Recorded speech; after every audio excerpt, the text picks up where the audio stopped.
Olá, meu nome é professor Ricardo, eu sou professor de Física e sou mestre em Física desde 2012. E o tema da minha dissertação de mestrado, basicamente, foi tentar reescrever as equações de Einstein num novo formalismo. Basicamente, a gente queria escrever ela numa nova forma matemática para ver se dava para sugar mais alguma coisa dela. Porque, embora elas sejam bonitas, a gente poderia escrever elas de uma nova forma e tentar encontrar coisas que não são vistas quando escritas na forma usual que a gente vê por aí.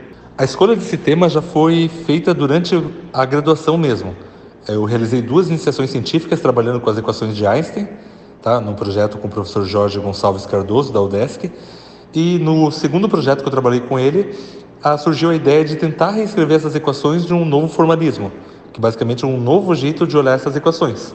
Então a gente começou a trabalhar já na iniciação científica e quando chegou no mestrado a gente já tinha quase tudo concluído. Só faltava fazer os testes, fazer mais algum desenvolvimento matemático e assim por diante. Para comprovar a nossa pesquisa, primeiro a gente fez todo o ferramental matemático e chegou em umas equações que a gente achava que eram as corretas, né, para esse formalismo. E daí a gente teve que verificar com os dados que existem, né? Que existem dados do próprio Hubble. Na época só existia o telescópio Hubble no espaço que poderia comprovar esses dados. Então a gente usou dados deles para tentar corroborar com a nossa pesquisa, para ver se realmente fechava os resultados com o que a gente tinha encontrado, né? Mas não deu muito certo. A gente encontrou algumas coisas interessantes ali, mas a gente viu que precisaria avançar muito mais na matemática para tentar consertar ou modificar alguma coisa na equação de Einstein para descrever exatamente a realidade. Então a gente teve que procurar dados, ou seja, utilizar resultados de experimentos para jogar na nossa teoria e verificar se ela fechava com a realidade. Infelizmente ela não fechou, mas o objetivo de uma dissertação de mestrado ou de um programa de mestrado não é exatamente encontrar algo novo, e sim trabalhar e verificar se existe algo que realmente está relacionado com a realidade ou está totalmente fora. Então, basicamente, a gente descobriu que o nosso modelo ele ainda era muito simples para tentar descrever tudo que o universo estava trazendo para a gente. Em relação a experimentos, como a minha área era uma área de pesquisa teórica, e aqui no Brasil a gente tem muito pouca coisa relacionada à parte experimental da teoria da relatividade geral, que são as equações de Einstein, eu não realizei nenhum experimento exatamente para comprovar o nosso modelo, comprovar a nossa teoria, tá? Porém, a gente usou resultados de experimentos realizados pelo Hubble, tá? Então, embora sejam experimentos que eu não fiz realmente eles, né?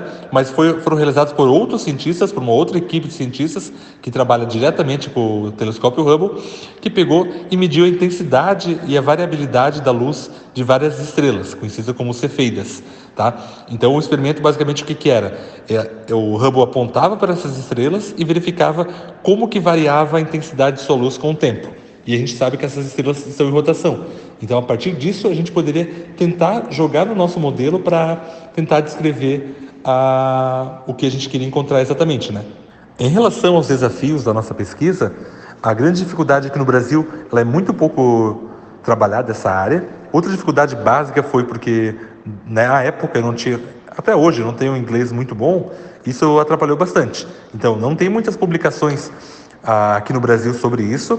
Todas as publicações que tem, elas são em inglês. É uma barreira que atrapalhou bastante gente ali no mestrado que pesquisava sobre isso, mas aos poucos a gente conseguiu vencer ela. E outra que, como era uma área muito complexa de ser trabalhada, no Brasil só existem 3 pessoas que trabalham com ela, tá? Então a gente não tinha muita pessoa para conversar sobre isso. Então era uma coisa que a gente teria que ter um network muito maior com o pessoal fora do país do que aqui. Então a gente sofreu muito com essa falta de comunicação, porque a gente só discutia aqui no Brasil, enquanto o pessoal lá fora conseguia discutir melhor, né? Então a gente teve uma grande dificuldade nessa área, de comunicação por não saber muito inglês e de falta de contato com outras pessoas que estavam trabalhando para a gente poder discutir a nossa teoria. Em relação às descobertas, houve algo muito interessante. Como eu havia comentado antes, durante o trabalho, a gente reescreveu as equações no modelo com outro formalismo matemático. E sempre que a gente escreve isso em outro formalismo matemático um pouquinho mais avançado, surgem algumas coisas novas. E realmente surgiu 2 coisas muito interessantes.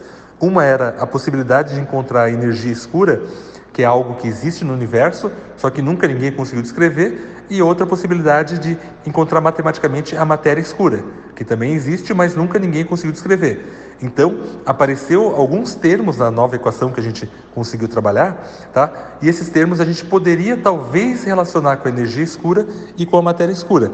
Porém, precisava de um ferramental matemático muito maior que somente num programa de doutorado, no pós-doc, né? Após o doutorado, a gente poderia comprovar. Então, precisaria de muito mais trabalho matemático para verificar se isso realmente correspondia à realidade. Então, o nosso modelo, ele chegou a descrever algumas coisas, porém precisava de uma matemática muito mais avançada para isso. E a gente não teve tempo hábil para fazer isso, né? Nem tempo, nem a qualificação necessária. Em relação ao impacto da nossa pesquisa, na área de cosmologia, que é a área da teoria da relatividade geral, basicamente as equações de Einstein, o impacto ele não vem exatamente de uma forma direta, porque não é algo que a gente consegue verificar, tipo, a gente pesquisou e isso já foi aplicado à sociedade.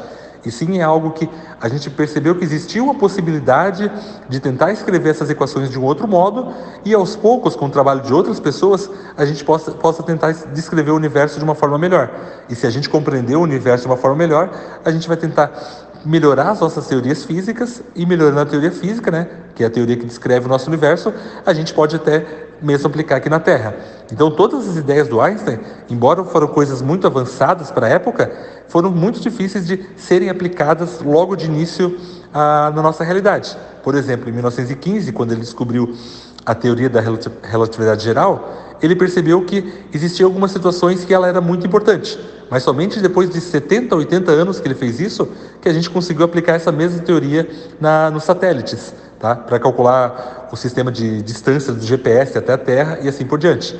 Então, o impacto que a gente teve aqui não surgiu agora, a não ser uma base de pesquisa para outras pessoas poderem pegar o trabalho e tentar desenvolver mais e mais, até que realmente a gente consiga ver a necessidade dessa teoria realmente ser aplicada a algo.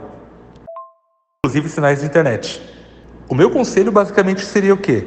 Cai de cara nos estudos, foca no inglês, pensa em pegar uma faculdade que você consiga focar exatamente na tua área que tu quer trabalhar, se dedique na faculdade, tente programas de iniciação científica dentro da faculdade, que ali que tu vai ter o teu diferencial, foque no mestrado, tente entrar em contato com outras pessoas que trabalham na mesma área, outras pessoas lá fora do país, tente fazer um intercâmbio, porque o grande problema que eu tive foi a falta de comunicação com o pessoal que estudava na mesma área. Então, se vocês querem fazer uma pesquisa e ela seja relevante, alguma coisa, e tenha algum resultado, o primeiro passo é foca nos estudos, depois foca no inglês para tu poder se comunicar com todo mundo, que nessa área de ciência a língua mãe ali é o inglês, e depois tenha um diferencial, ou seja, faça uma iniciação científica, faça um mestrado, estude por conta própria, vá para outros países, converse com outras pessoas e assim por diante. Em relação ao meu futuro, eu fiz o meu mestrado, fiz um doutorado em física também, porém fiz durante 3 anos do doutorado. O período do doutorado é de 4 anos, porém eu não consegui concluir o último ano por alguns motivos familiares que eu tive, tá? Então, a ideia era terminar o doutorado e continuar essa pesquisa, porém eu não consegui terminar. Atualmente eu só atuo em sala de aula e trabalhando com pesquisa, tipo, para sala de aula com os alunos, exatamente, e numa área totalmente diferente da minha área de pesquisa da faculdade. Então, eu trabalhei durante toda a faculdade, o mestrado e o doutorado, ou a parte do doutorado, na física teórica. E quando eu fui para a sala de aula lecionar, eu vi que a minha praia mesmo era trabalhar na área experimental. Então, eu sempre foco os meus trabalhos ali no quê? Em tentar trazer a física ou a ciência para a prática e fazer com que o aluno seja o protagonista em desenvolver esses modelos, esses projetos, tentar descobrir alguma coisa nova, tá? Então a ideia daquela base que eu tive lá, que era uma base basicamente teórica, ela me deu a oportunidade de quê? De tentar traduzir aquilo que eu não vi na faculdade para algo prático no dia a dia e acessível a todos.